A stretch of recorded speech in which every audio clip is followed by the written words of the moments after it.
Ei, hola! Soc l'Albert Bosch i m'apassiona fer bicicleta de muntanya. M'encanta poder pedalar en llocs com aquest. Per això els hem de cuidar.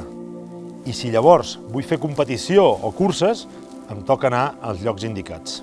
Als espais naturals, les bicicletes i les motos han d'anar per pistes marcades per la circulació. Circular per fora de pistes, siguin torrenteres o corriols, perjudica i molt el medi ambient.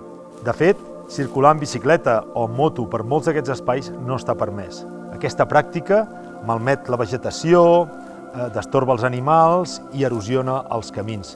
I, a més, sovint crea conflicte amb la gent que passeja tranquil·lament pels boscos. A més, sabies que el trànsit perjudica enormement la nidificació dels ocells i estressa molt els animals? Per això, si vas en bicicleta o moto pels espais naturals, fes-ho per pistes amples, respectant sempre la senyalització, la velocitat i a les persones que hi passegen. Així sí!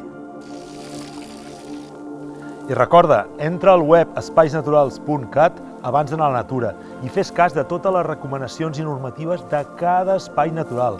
Així gaudiràs a tope de l'entorn, essent el més respectuós possible i ajudant a mantenir l'equilibri natural.